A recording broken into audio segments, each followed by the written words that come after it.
truly a global gathering of minds to strengthen the global dialogue on energy transition and net zero agenda.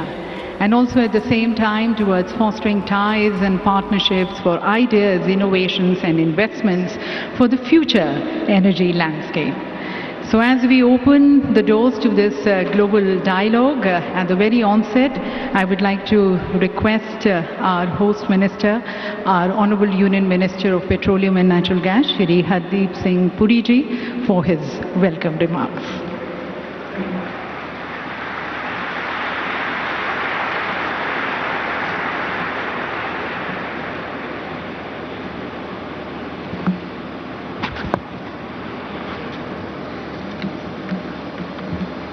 परम आदरणीय प्रधानमंत्री जी,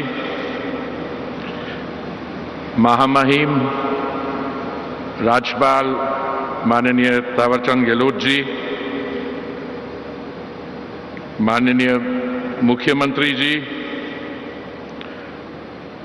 मंत्रिमंडल में मेरे सहयोगी रामेश्वर तेली जी,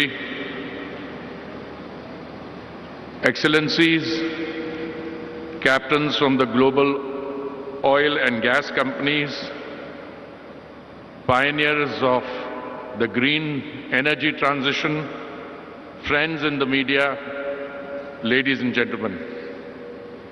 It is my very proud privilege to welcome all of you to this first edition of India's flagship energy event, India Energy Week 2023 in the beautiful city of Bengaluru. As India's first comprehensive energy event covering the entire value chain in its year of the G20 presidency, IEW 2023 is a key discussion platform in the G20 calendar. The India Energy Week was born out of the Honorable Prime Minister's long-standing vision for India's role in the global energy transition while ensuring India's energy security, affordability and accessibility for her citizens. It captures India's dreams and aspirations of an Amrit Kal, whilst also underlining her role in the 21st century global economy as a Vishwaguru following the ideals of Vasudhaiva Kudumbakam.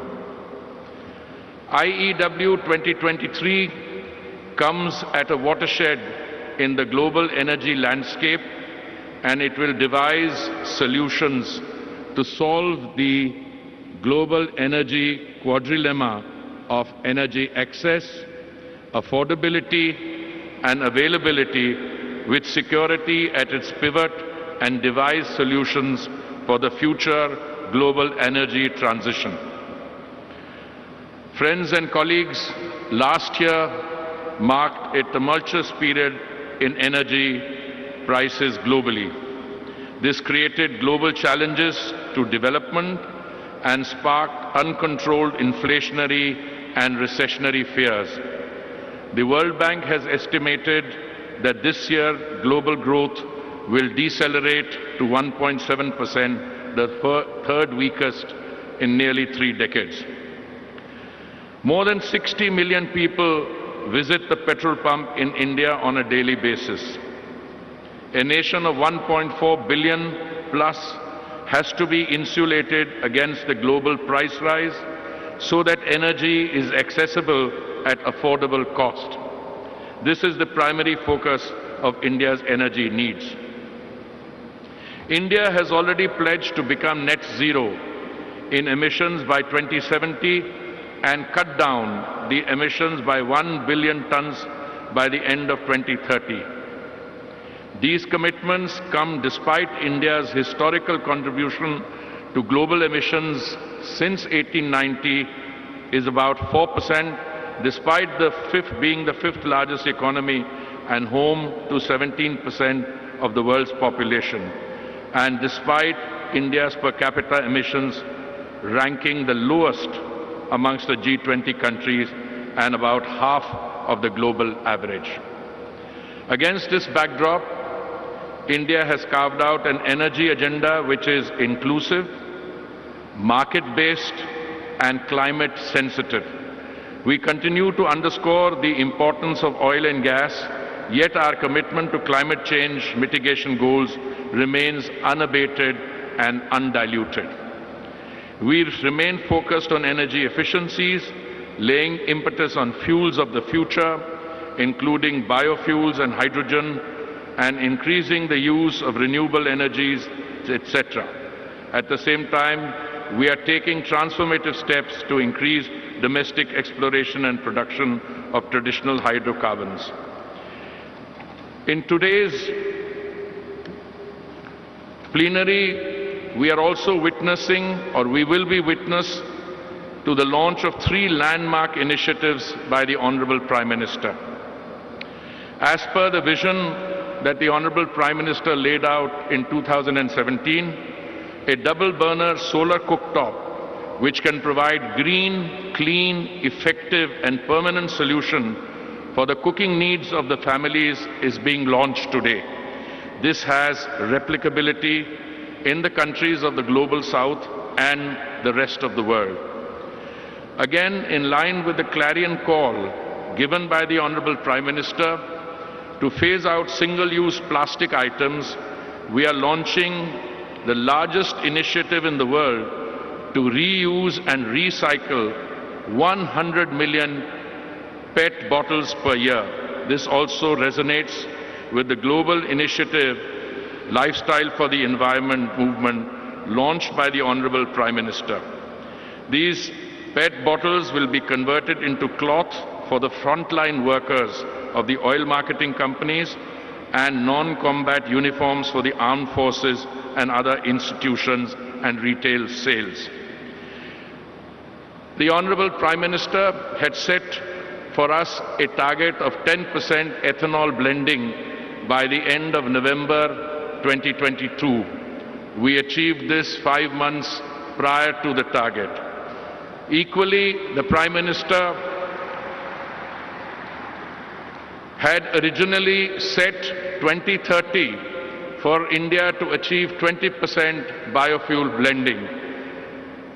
Under the bold and decisive leadership of the Honorable Prime Minister, this 2030 target of 20% blending has been brought forward by 5 years, and we will complete it by 2025.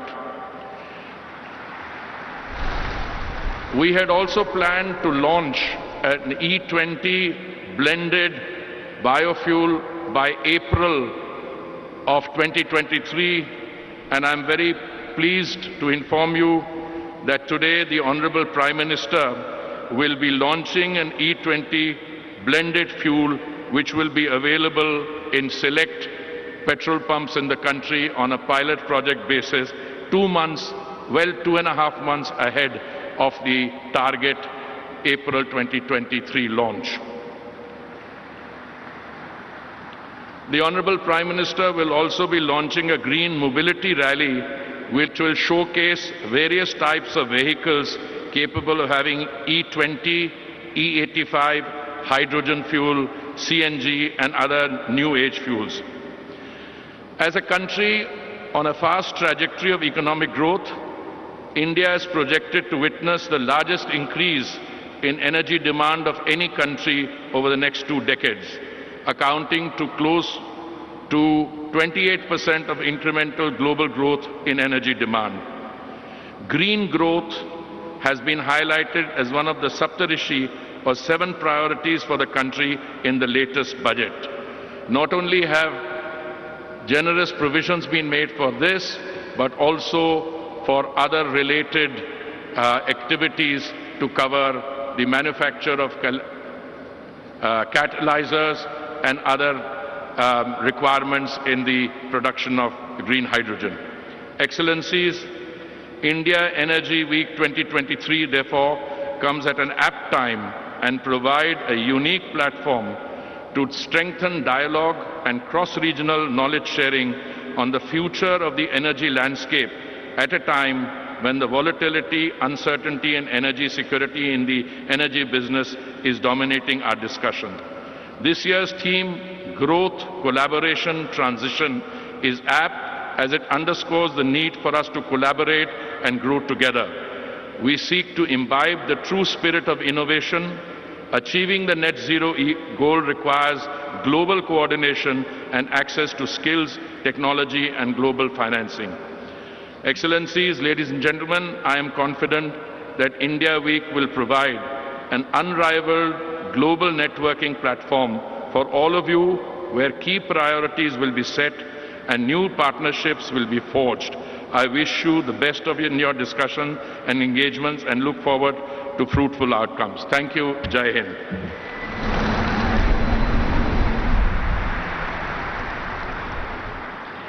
Thank you, Honourable Minister, sir.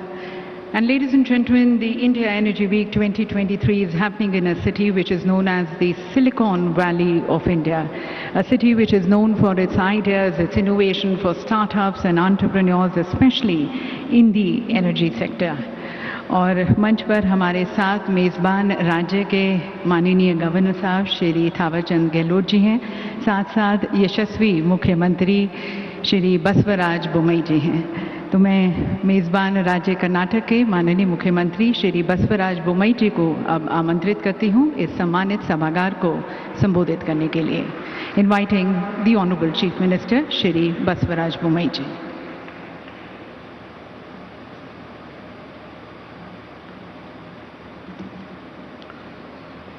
ಎಲ್ಲರಿಗೂ ನಮಸ್ಕಾರ. Our respectful Honorable Prime Minister Narendra Modi ji, His Excellency Governor of Karnataka Thawarchand Gehlot ji, Honorable Union Minister for Petroleum and Natural Gases Sri Hardeep Singh Puri ji, Honorable Union Minister for State for Petroleum and Natural Gases Sri Rameshwar Teli ji,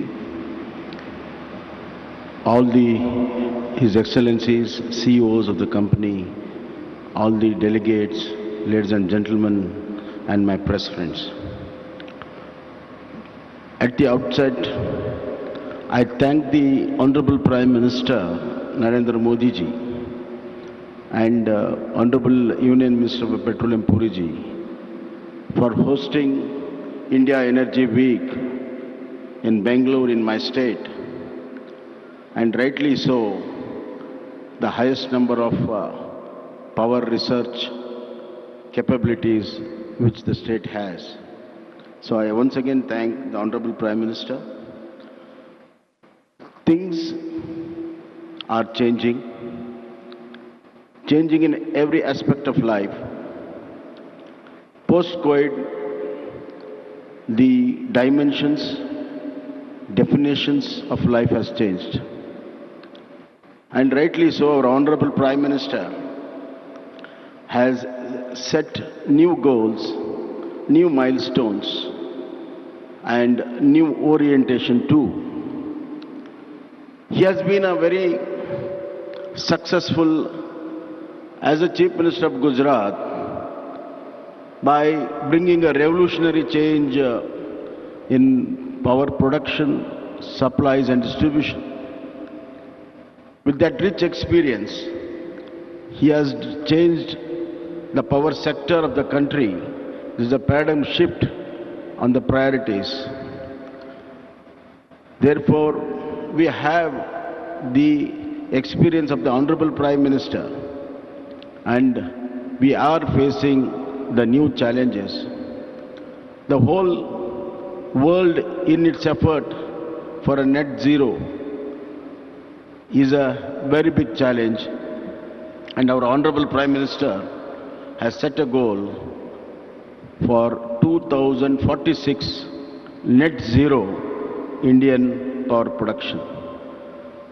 Keeping that in mind, Karnataka is in the forefront of this transformation, and I am sure that this platform will give ample opportunity to lay a foundation and set a new orientation for the transferring the paradigm shift what we are expecting in the power sector. Karnataka is the highest renewable energy manufacturer in India. 50% of our power production is on by renewable energy. 15,000 megawatt we produce. Now we are going ahead with renewable energy pump storages and other kind of storages. Last month we had a global investor meet where more than 3 lakh crores investment in 9 proposals are there in green hydrogen power products. And more than 2 lakh crore of investment is expected in renewable energy. Therefore, our next 5 years will be a very crucial year to produce the renewable energy and new avatars of renewable energy, including hydrogen and ammonia.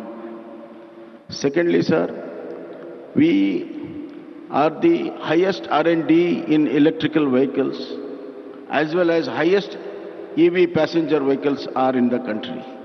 Now our goal is to make the #1 EV manufacturing in the country, and we have got EV policy which is investor friendly as far as manufacturing of EV vehicles are concerned. As far as biofuels, I am really proud that Karnataka is a pioneer in biofuels in manufacturing of ethanol, since we have highest number of sugarcane units. And I am proud that there is a young gentleman called Vijay Nirani who is manufacturing in cumulatively in all 5 units together the highest ethanol manufacturer in the India. Therefore, our goal to have 20% blend of ethanol by 2025 will be achieved, and Karnataka will be one of the greatest contributor. With all these new changes, new transformation, we like to say that the world changes and our goal is very, very important. Amrit Kal of our Honorable Prime Minister is change for the best in all the fields, including energy. Energy is a very important component for both economical growth and social development. Hence, I conclude that our Honorable Prime Minister intent and with great intensity, he has put forward the energy changes. The ultimate slogan would be maximum power with minimum emission. Thank you.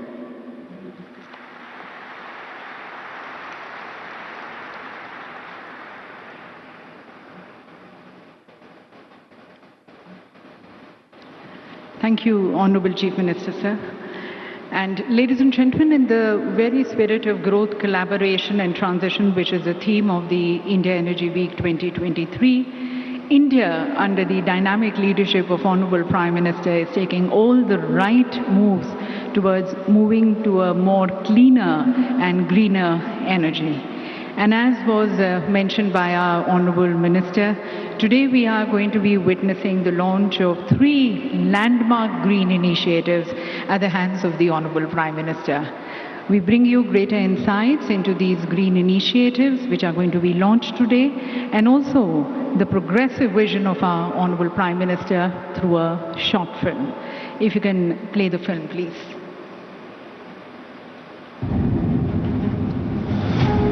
India, under the visionary leadership of Honorable Prime Minister Shri Narendra Modi, has become an emerging land of opportunities. The 3rd largest consumer of crude oil and petroleum products in the world.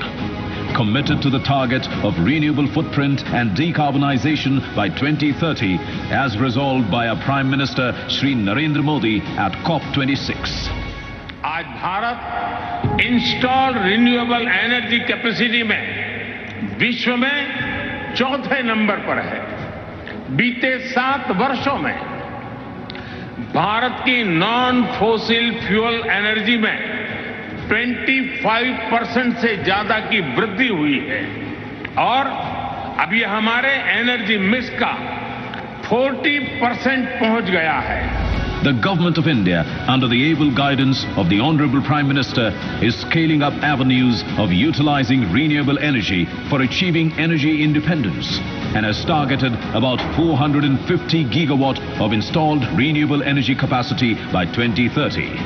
India is today creating a wave of new possibilities of growth, collaboration and transition.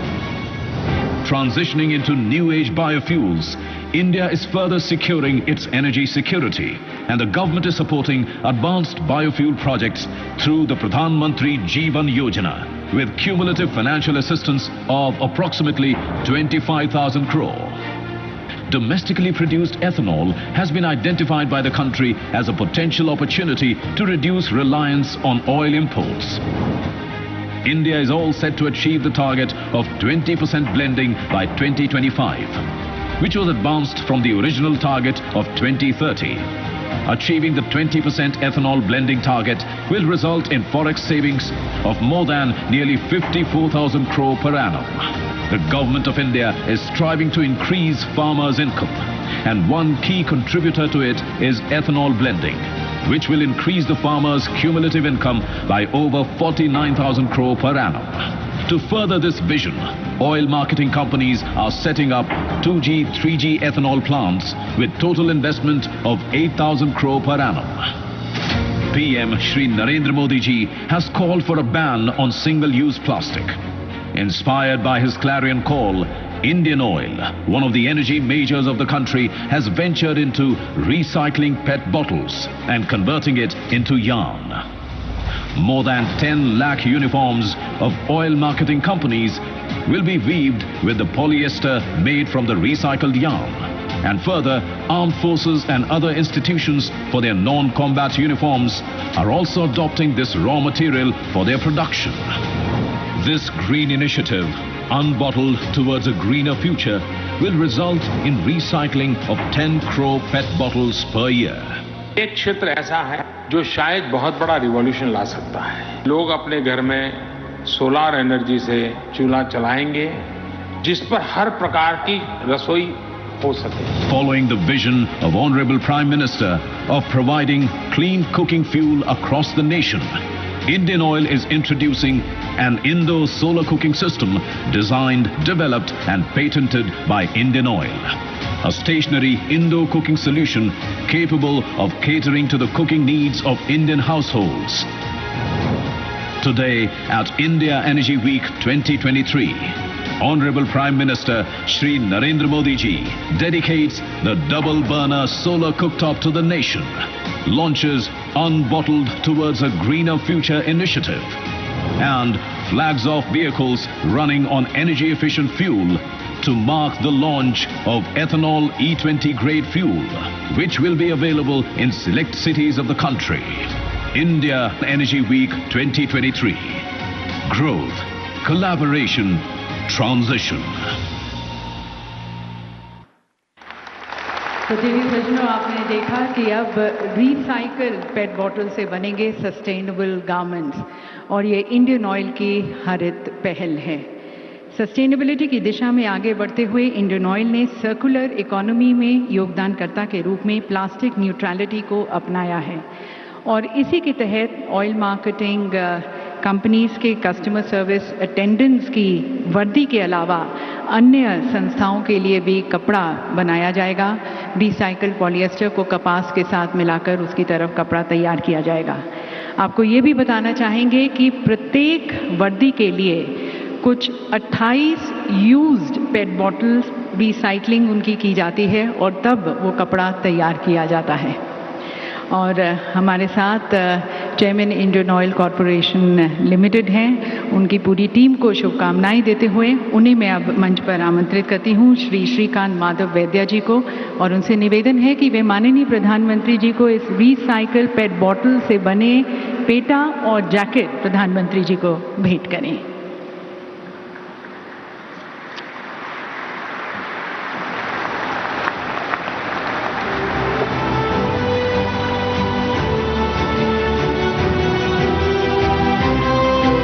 देवी सज्जनों, recycled polyester का उपयोग भारत में अपने fossil feedstock के आयात को कम करने के अलावा वस्त्रों की बढ़ती हुई मांग की भी पूर्ति करेगा।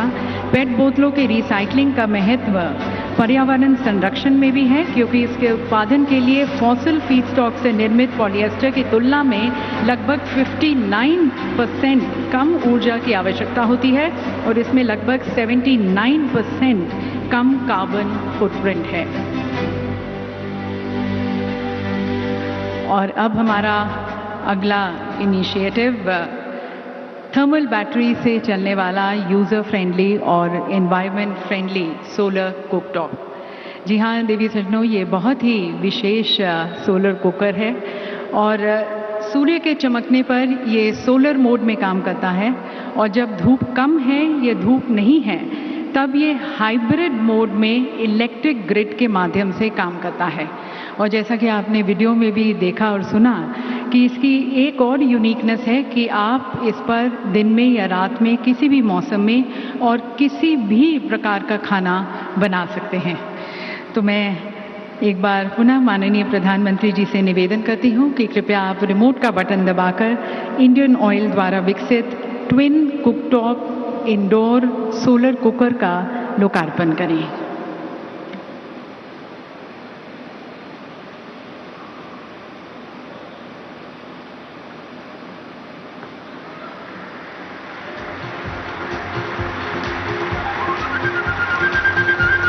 Ladies and gentlemen, I would like to draw your attention on the sides here, just closer to the podium.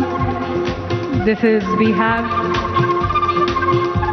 the solar cooker, the twin cooktop indoor solar cooker, and this will be the green, clean and a permanent solution for the cooking needs of the household of not only India but also the rest of the world. Ladies and gentlemen, in Honorable Prime Minister Modi, we have a global leader who strongly believes it is one earth, we are one big family, and there is one future for all of us. And thereby, we all need to work together, collaborate for global good and welfare for all. वसुधैव कुटुंबकम के भाव को आत्मसात करते हुए माननीय प्रधानमंत्री जी ने हमेशा से वैश्विक समृद्धि और वैश्विक स्वास्थ्य की मनोकामना की है और उसकी तरफ अथक प्रयास करते आए हैं। और उसके साथ साथ अपने 130 करोड़ के परिवारजनों की आशाओं और आकांक्षाओं की पूर्ति की तरफ भी वे अनेक प्रयास करते आए हैं, संकल्पबद्ध हैं। And that is where we have seen India integrating its development plans with the climate action targets. And that is also reflected in our budget, the dream budget for the green energy sector. और आज जब विश्व के सभी देश energy security और environmental sustainability जैसे मुद्दों के साथ जूझ रहे हैं, हमारे प्रधानमंत्री जी का संदेश, उनकी अंतर्दृष्टि, उनके विचार यकीनन हम सभी का मार्ग प्रशस्त करेंगे। तो यहाँ पर उपस्थित सभी की तरफ से मैं माननीय प्रधानमंत्री जी से करबद्ध होकर निवेदन करती हूँ, हम सभी के मार्गदर्शन हेतु अपने विचारों से हमें लाभान्वित करने के लिए।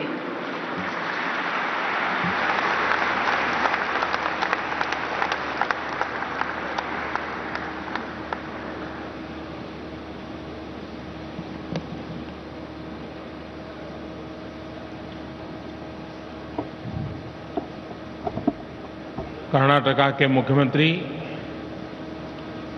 श्री बसवराज बोम्मई जी, केंद्रीय मंत्रिमंडल के मेरे सहयोगी श्री हरदीप पुरी जी, रामेश्वर तेली जी, अन्य मंत्रीगण, योर एक्सेलेंसीज, देवी और सज्जनों, इस समय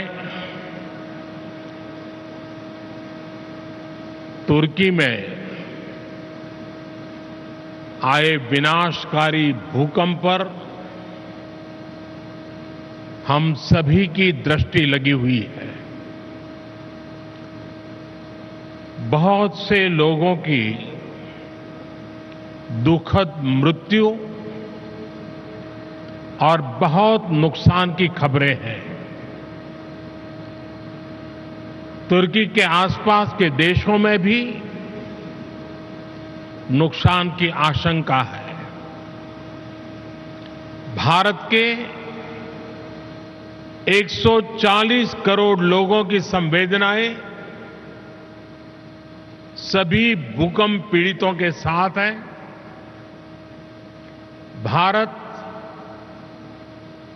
भूकंप पीड़ितों की हर संभव मदद के लिए तत्पर है। साथियों, बेंगलुरु टेक्नोलॉजी, टैलेंट और इनोवेशन की एनर्जी से भरपूर शहर है। मेरी तरह आप भी यहां की युवा ऊर्जा को अनुभव कर रहे होंगे। ये भारत की G20 प्रेसिडेंसी कैलेंडर का पहला बड़ा एनर्जी इवेंट है। मैं देश विदेश से आए सभी लोगों का इंडिया एनर्जी वीक में स्वागत करता हूं, अभिनंदन करता हूं। साथियों, 21वीं सदी के विश्व का भविष्य तय करने में एनर्जी सेक्टर की बहुत बड़ी भूमिका है। एनर्जी के नए रिसोर्सेज को डेवलप करने में, एनर्जी ट्रांजिशन में आज भारत विश्व के सबसे मजबूत आवाजों में से एक है। विकसित बनने का संकल्प लेकर चल रहे भारत में एनर्जी सेक्टर के लिए अभूतपूर्व संभावनाएं बन रही है। आप जानते हैं कि हाल ही में IMF ने 2023 के लिए ग्रोथ प्रोजेक्शन रिलीज की है। इसमें कहा गया है कि Bharat fastest growing major economy रहने वाला है।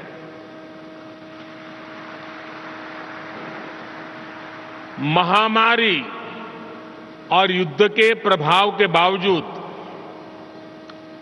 2022 में भारत एक ग्लोबल ब्राइट स्पॉट रहा है। एक्सटर्नल सर्कमस्टेंसेस जो भी रहे, भारत ने इंटरनल रेजिलियंस की वजह से हर चुनौती को पार किया। इसके पीछे मल्टीपल फैक्टर्स ने काम किया। पहला, स्टेबल डिसिसिव गवर्नमेंट। दूसरा, सस्टेन रिफॉर्म्स। और तीसरा, ग्रासरूट पर सोशियो इकोनॉमिक एम्पावरमेंट। बीते वर्षों में बड़े पैमाने पर लोगों को बैंक खातों से जोड़ा गया, उन्हें फ्री हेल्थ केयर ट्रीटमेंट की सुविधा मिली, सेफ सैनिटेशन, बिजली कनेक्शन, आवास, नल से जल और दूसरे सोशल इंफ्रास्ट्रक्चर की पहुंच करोड़ों लोगों तक हुई। पिछले कुछ वर्षों में भारत की जितनी बड़ी आबादी के जीवन में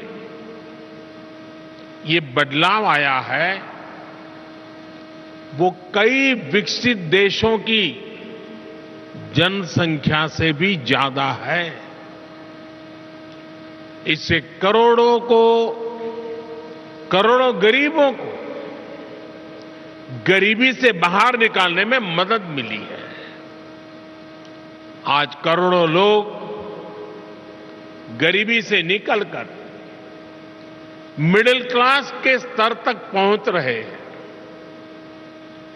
आज भारत में करोड़ों लोगों की क्वालिटी ऑफ लाइफ में बदलाव आया है। आज गांव-गांव तक इंटरनेट पहुंचाने के लिए 6 लाख किलोमीटर 600,000 किलोमीटर से ज्यादा ऑप्टिकल फाइबर बिछाए जा रहे हैं। पिछले 9 वर्षों में देश में ब्रॉडबैंड यूजर्स की संख्या 13 गुना बढ़ चुकी है। पिछले 9 वर्षों में इंटरनेट कनेक्शंस 3 गुना से ज्यादा हो चुके हैं।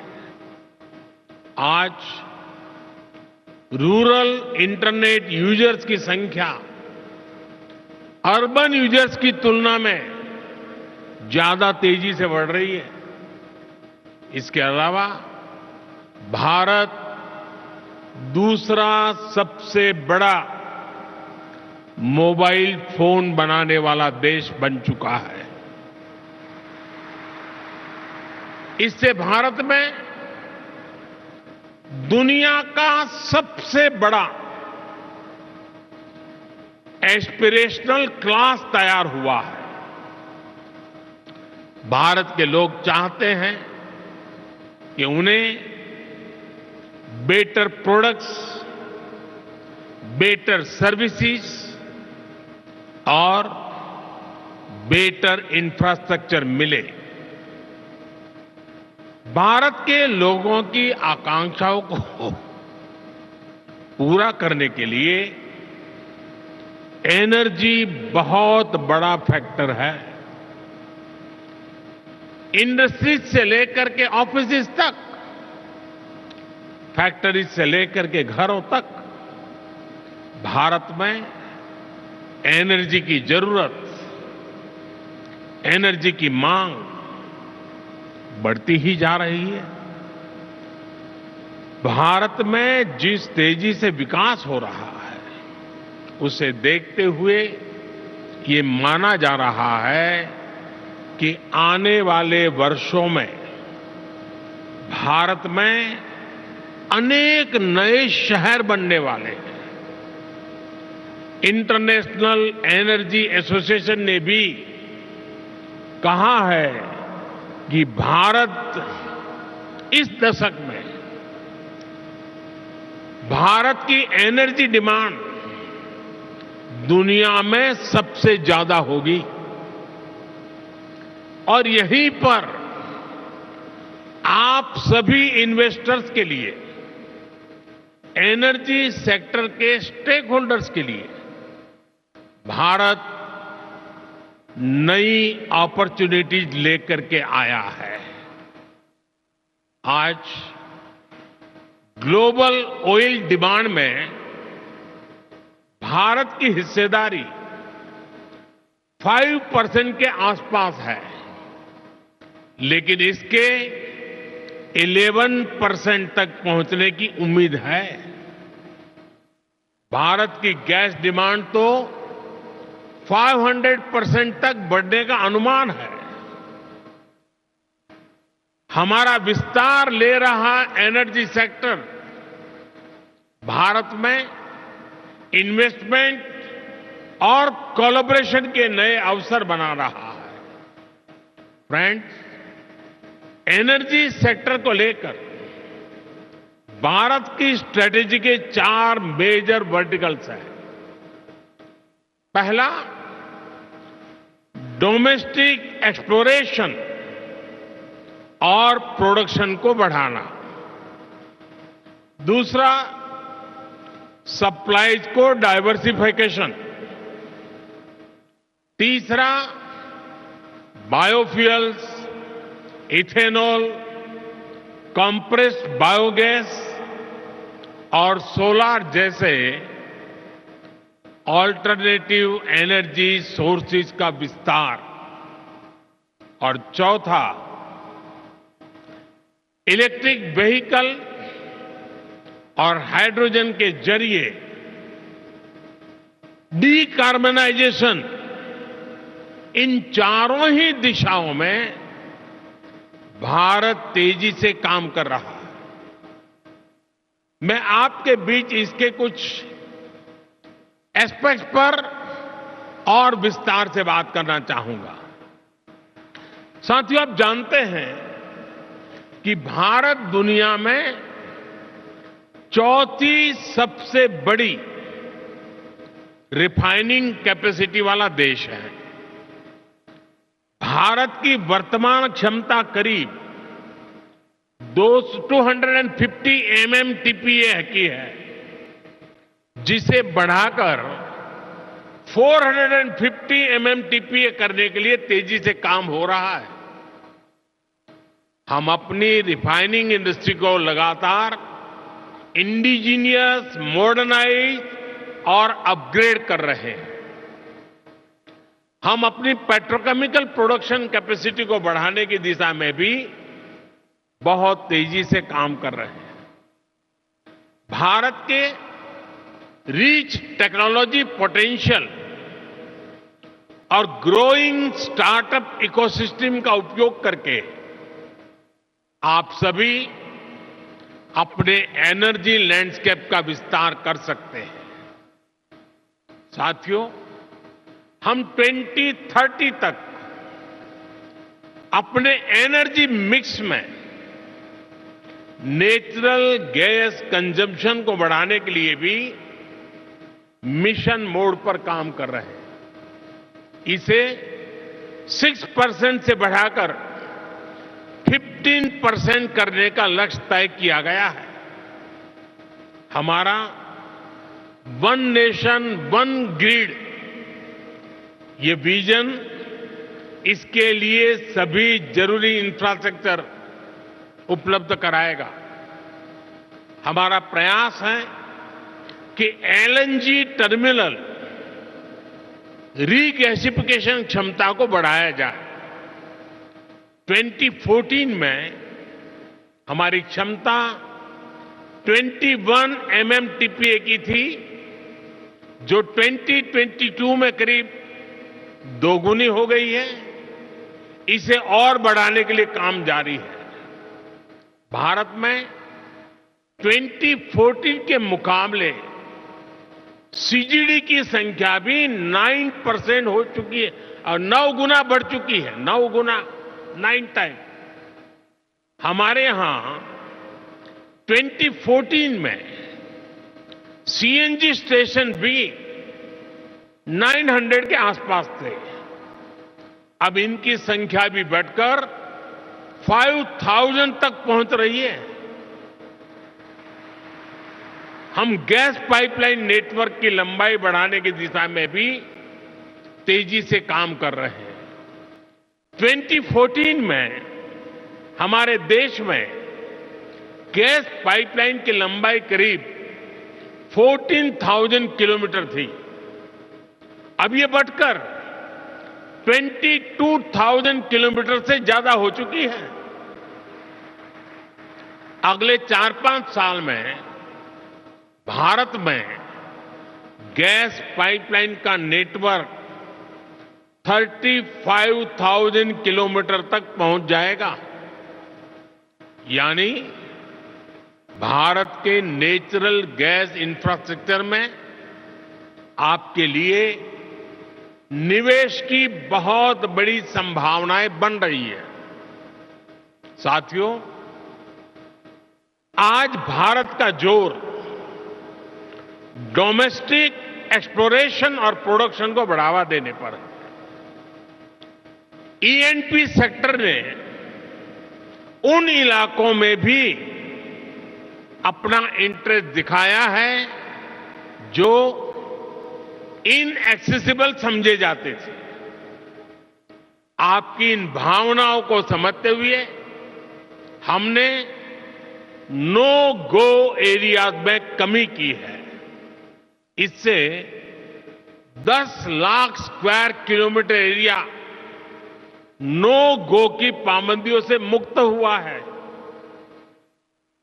अगर हम आंकड़े पर नजर डालें तो नो गो एरियाज में भी ये कमी 98% से भी ज्यादा है। ये सभी निवेशकों से आग्रह करूंगा कि आप इन अवसरों को इस्तेमाल करिए, फॉसिल फ्यूल्स के एक्सप्लोरेशन में अपनी मौजूदगी बढ़ाइए। फ्रेंड्स, बायो एनर्जी के क्षेत्र में भी हम तेजी से आगे बढ़ रहे हैं। पिछले साल अगस्त में हमने एशिया की पहली 2G इथेनॉल बायो रिफाइनरी की स्थापना की। हमारी तैयारी इस तरह के 12 कॉमर्शियल 2G इथेनॉल प्लांट्स बनाने की है। सस्टेनेबल एविएशन फ्यूल और रिन्यूएबल डीजल की कॉमर्शियल उपयोगिता की दिशा में भी हमारे प्रयास जारी है। इस साल के बजट में हमने गोवर्धन योजना के तहत 500 नए वेस्ट टू वेल्थ प्लांट्स बनाने का ऐलान किया है। इसमें 200 कॉम्प्रेस्ड बायोगैस प्लांट्स और 300 कम्युनिटी या क्लस्टर बेस्ड प्लांट्स शामिल है। इसमें भी आप सभी के लिए हजारों करोड़ रुपए के इन्वेस्टमेंट के रास्ते बनने वाले हैं। साथियों, एक और सेक्टर जिसमें भारत विश्व में लीड ले रहा है वो है ग्रीन हाइड्रोजन का। नेशनल ग्रीन हाइड्रोजन मिशन 21वीं सदी के भारत को नई दिशा देगा। इस दशक के अंत तक हम 5 MMTPA ग्रीन हाइड्रोजन के प्रोडक्शन का लक्ष्य लेकर चल रहे हैं। इसमें भी 8 लाख करोड़ रुपए से अधिक के इन्वेस्टमेंट की संभावनाएं हैं। भारत अगले 5 वर्षों में ग्रे हाइड्रोजन को रिप्लेस करते हुए ग्रीन हाइड्रोजन का हिस्सा 25% तक बढ़ाएगा। ये भी आपके लिए बहुत बड़ा अवसर होगा। फ्रेंड्स, एक और महत्वपूर्ण विषय ईवीएस की बैटरी कॉस्ट का भी है। आज इलेक्ट्रिक व्हीकल में बैटरी की कॉस्ट 40 से 50% तक होती है। इसलिए इस दिशा में हमने 50 गीगावाट आवर्स की एडवांस केमिस्ट्री सेल बनाने के लिए 18,000 करोड़ रुपए से ज्यादा की पीएलआई स्कीम शुरू की है। देश में बैटरी मैन्युफैक्चरिंग फैसिलिटीज स्थापित करने के लिए एक अच्छा अवसर है। फ्रेंड्स, भारत में बन रही निवेश की इन संभावनाओं को हमने 1 सप्ताह पहले आए बजट में और मजबूत किया है। बजट में renewable energy, energy efficiency, sustainable transportation और ग्रीन टेक्नोलॉजीज को और एनकरेज किया गया है। इसमें 35,000 करोड़ रुपए प्रायोरिटी कैपिटल इन्वेस्टमेंट के लिए रखे गए हैं ताकि एनर्जी ट्रांजिशन और नेट जीरो ऑब्जेक्टिव्स को बल मिले। बजट में हमने कैपिटल एक्सपेंडिचर के लिए 10 लाख करोड़ रुपए का भी प्रावधान किया है। इससे भी ग्रीन हाइड्रोजन से लेकर सोलार और रोड जैसे हर तरह के इंफ्रास्ट्रक्चर को गति मिलेगी।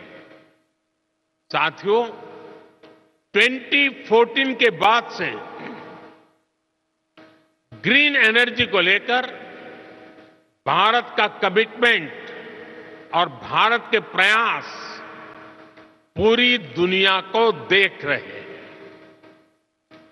बीते 9 वर्षों में भारत में रिन्यूएबल एनर्जी कैपेसिटी करीब 70 गीगावाट से बढ़कर करीब 170 गीगावाट हो चुकी है। इसमें भी सोलर पावर कैपेसिटी 20 टाइम्स से ज्यादा बढ़ी है। आज भारत विंड पावर कैपेसिटी के मामले में दुनिया में 4थे नंबर पर है। हम इस दशक के अंत तक 50% नॉन फोसिल फ्यूल कैपेसिटी का लक्ष्य लेकर चल रहे हैं। हम बायोफ्यूल पर, इथेनॉल ब्लेंडिंग पर बहुत तेजी से काम कर रहे हैं। बीते 9 वर्षों में पेट्रोल में इथेनॉल ब्लेंडिंग को हम 1.5% से बढ़ाकर 10% कर चुके हैं। अब हम 20% इथेनॉल ब्लेंडिंग के लक्ष्य की तरफ बढ़ रहे हैं। आज यहां E20 रोल आउट किया जा रहा है। पहले फेज में देश के 15 शहरों को कवर किया जाएगा और फिर आने वाले 2 वर्षों में देश भर में इसका विस्तार किया जाएगा। यानी E20 भी आपके लिए देश भर में बहुत बड़ा मार्केट बनने जा रहा है। साथियों, आज भारत में एनर्जी ट्रांजिशन को लेकर जो मास मूवमेंट चल रहा है वो अध्ययन का विषय है। ये 2 तरीके से हो रहा है। पहला, एनर्जी के रिन्यूएबल सोर्स का तेज गति से एडॉप्शन कर, और दूसरा, एनर्जी कंजर्वेशन के प्रभावी तरीकों का एडॉप्शन। भारत के नागरिक आज बड़ी तेजी से एनर्जी के रिन्यूएबल सोर्सेज को अपना रहे हैं।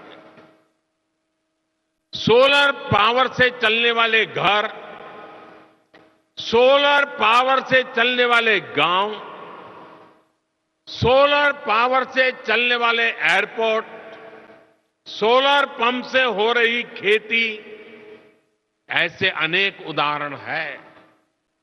बीते 9 वर्षों में भारत ने अपने 19 करोड़ से ज्यादा परिवारों को क्लीन कुकिंग फ्यूल से जोड़ा है।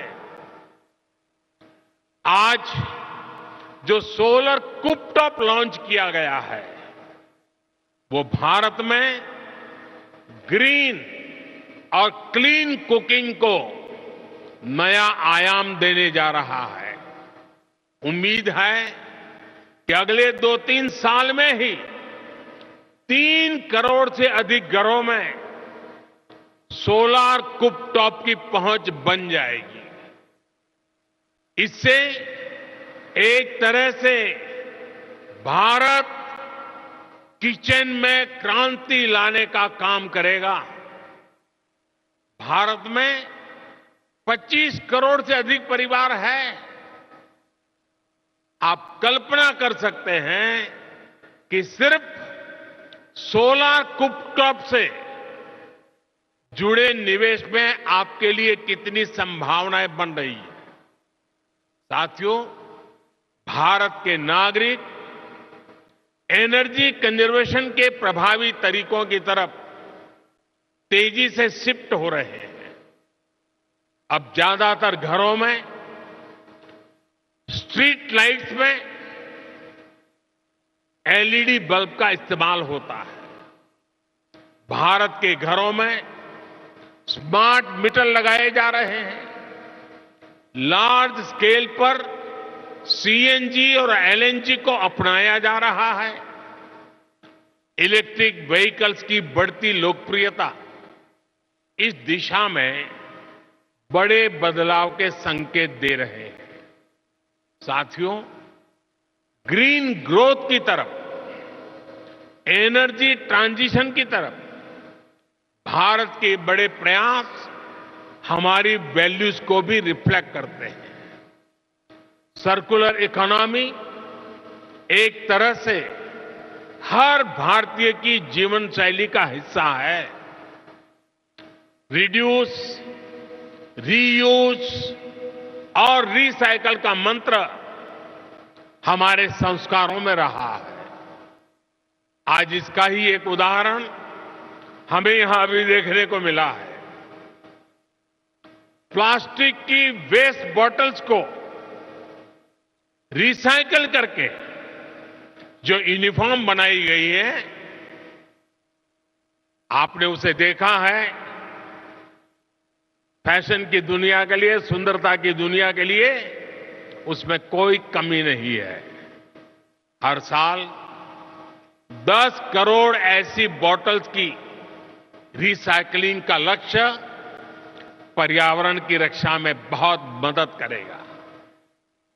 ये मिशन लाइफ यानी लाइफस्टाइल फॉर एनवायरनमेंट को भी मजबूती देगा, जिसकी दुनिया को आज बहुत आवश्यकता है।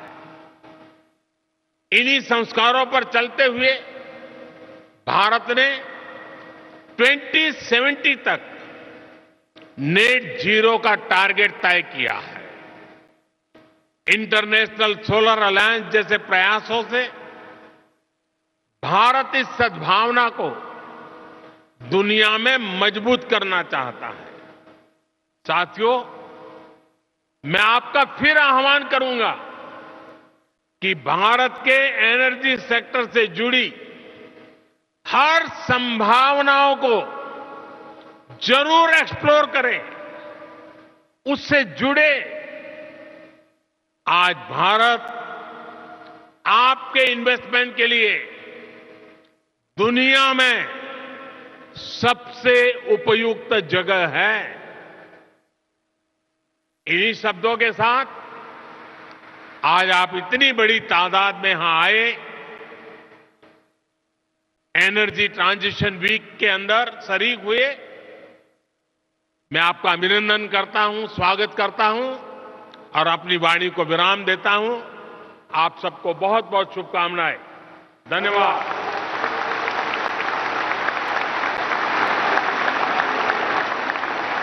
Thank you very much. आप सुन रहे थे प्रधानमंत्री नरेंद्र